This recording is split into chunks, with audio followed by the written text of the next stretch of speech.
Cricket చరిత్రలో ప్రతి యుగంలోనూ ఒక అసాధారణ బ్యాటర్ పుట్టుకొస్తాడు. తన అద్భుతమైన ఆట తీరుతో పాత రికార్డులన్నింటినీ బద్దలు కొడుతూ కొత్త చరిత్ర లిఖిస్తాడు. 2010 సంవత్సరం తర్వాత అంతర్జాతీయ క్రికెట్లో అలాంటి ఒక సంచలనం సృష్టించిన రికార్డుల రారాజు విరాట్ కింగ్ కోహ్లీ. గత 1.5 దశాబ్ద కాలంగా ప్రపంచ క్రికెట్ను తన చేతుల్లోకి తీసుకున్న కోహ్లీ పరుగుల వరద పారించడంలో, సెంచరీలు, హాఫ్ సెంచరీల వర్షం కురిపించడంలో ఎన్నో మైలురాయిని అందుకున్నాడు.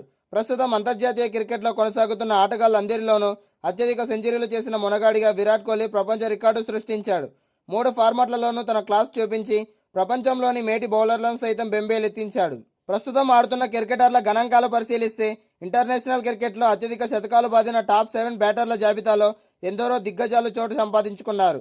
ఈ ప్రతిష్టాత్మక లిస్టులో Team India run machine Virat Kohli 85 సెంచరీలతో మొదటి స్థానంలో గంభీరంగా నిలిచాడు. కోహ్లీ తన కెరీర్లో వన్డేల్లో రికార్డు స్థాయిలో 54 సెంచరీలు, టెస్ట్ క్రికెట్లో 30 సెంచరీలు, టీ20 అంతర్జాతీయ మ్యాచ్ల్లో 1 సెంచరీ బాదాడు. ఈ జాబితాలో ఇంగ్లాండ్కు చెందిన క్లాసిక్ బ్యాటర్ జో రూట్ కూడా 61 సెంచరీలతో అంతర్జాతీయ సెంచరీల్లో 2వ స్థానంలో నిలిచాడు.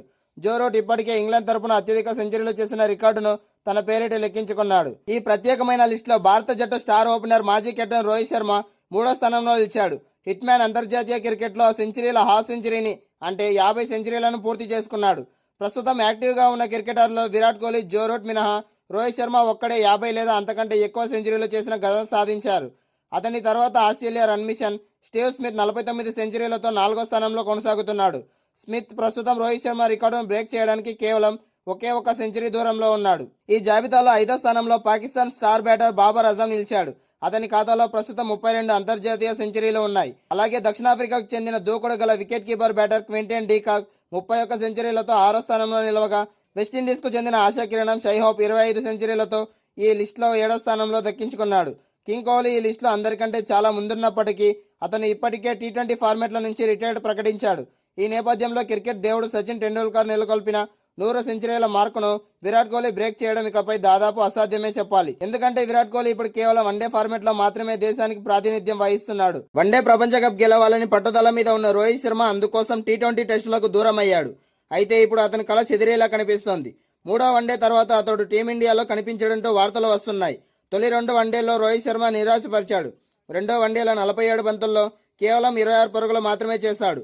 స్ట్రైక్ రేట్ కూడా 55.37గా ఉంది. ఇప్పటికే బీసీసీఐ పెద్దలు రోహిత్ శర్మతో మాట్లాడారని వార్తలు కూడా వస్తున్నాయి. ఇంగ్లాండ్తో వన్డే సిరీస్ అనంతరం రోహిత్ శర్మ వన్డేలకు ఎంపిక చేసే అవకాశం లేదని, ఇదే విషయాన్ని రోహిత్ శర్మకు బీసీసీఐ పెద్దలు చెప్పినట్లు సమాచారం. అయితే ఈ నిర్ణయంపై రోహిత్ శర్మ అసంతృప్తి వ్యక్తం చేసినట్లుగా వార్తలు వస్తున్నాయి. రిటైర్మెంట్ అనేది రోహిత్ శర్మ వ్యక్తిగత విషయం అయితే, ఇంగ్లాండ్తో జరిగే వన్డే సిరీస్ అనంతరం బీసీసీఐ సెలెక్టర్లు రోహిత్ శర్మను పక్కన పెట్టినట్లు సమాచారం. అంటే తదుపరి వన్డే సిరీస్లకు అతన్ని ఎంపిక చేయలేరు. ఇదే జరిగితే ఇంగ్లాండ్తో జరిగే 3వ వన్డే రోహిత్ శర్మకు ఆఖరి మ్యాచ్ అయ్యేలా కనిపిస్తోంది. ఈ నేపథ్యంలో భారత మాజీ క్రికెటర్, ప్రముఖ వ్యాఖ్యాత ఆకాష్ చోప్రా స్పందించాడు. వన్డే జట్టు కెప్టెన్సీ చేజారిన తర్వాత రోహిత్ శర్మ బ్యాటింగ్లో చాలా మార్పులు వచ్చాయి. గతంలో మైదానంలోకి దిగితే బౌలర్లపై విడిచిపడే రోహిత్ శర్మ ఇప్పుడు తీవ్ర ఒత్తిడిలో ఆడుతున్నట్లు కనిపిస్తోంది. పవర్ ప్లేలోనే పిచ్చ కొట్టుడు కొట్టే రోహిత్ శర్మ ప్రస్తుతం ఇంగ్లాండ్ వన్డే సిరీస్లో పూర్తిగా డిఫెన్స్ మోడ్లోకి వెళ్లిపోయాడు. అయితే తాను 2027 వన్డే వరల్డ్ కప్లలో ఆడాలనే కలను అవకాశంగా మలుచుకునే క్రమంలో బరువు తగ్గాడు. కానీ సెలెక్టర్లు మాత్రం అతనికి బాయ్ బాయ్ చెప్పాలని చూస్తున్నారు. దీంతో రోహిత్ శర్మ వన్డే జట్టు నుంచి తప్పించాలనే సెలెక్టర్ల నిర్ణయాన్ని ఆకాష్ చోప్రా తప్పుపట్టాడు. 2027లో జరగబోయే వన్డే ప్రపంచ కప్కి దాదాపు 1.5 సంవత్సరం ఉందని, అంత తొందరగా రోహిత్ శర్మపై నిర్ణయం తీసుకోవాల్సిన అవసరం లేదని అన్నాడు. వరల్డ్ కప్ ఇంకా చాలా సమయం ఉంది. సెలెక్టర్లు మరియు మేనేజ్మెంట్ మరికొంతకాలం వేచి చూడాల్సి ఉంది. రోహిత్ శర్మకు మరిన్ని అవకాశాలు ఇస్తే బాగుండేది.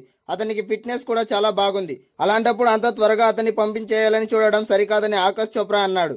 ఒకవేళ నిజంగానే రేపు 19వ తేదీ లార్డ్స్ మైదానంలో జరగబోయే రోహిత్ శర్మకు చివరి అంతర్జాతీయ వన్డే మ్యాచ్ అయితే నేను కోరుకునేది ఒక్కటే, రోహిత్ శర్మ దయచేసి నీ ఆఖరి మ్యాచ్లో ఒక భారీ సెంచరీ సాధించు.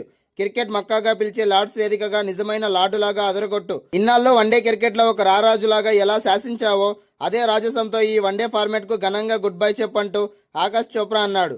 ఆకాష్ చోప్రా చెప్పినట్లుగా ఒకవేళ సెంచరీ చేసినా కూడా తదుపరి సిరీస్లో ఆడించే విషయంలో రోహిత్ శర్మకు బీసీసీఐ ఫుల్ క్లారిటీ ఇచ్చేశారు. దీంతో అతని రిటైర్మెంట్ ఖచ్చితమని తేలిపోయింది. అంతేకాకుండా రోహిత్ శర్మ ఫ్యామిలీ మెంబర్స్ కూడా ఇండియా నుంచి లండన్కు చేరుకున్నారు. లార్డ్స్లో రోహిత్ శర్మ తన చివరి మ్యాచ్ చూడడం కోసమే ఫ్యామిలీ వచ్చిందని అంటున్నారు. ఈ పరిణామాల బట్టి చూస్తే రోహిత్ శర్మకు 19వ తేదీ చివరి అంతర్జాతీయ మ్యాచ్గా మారుతుంది.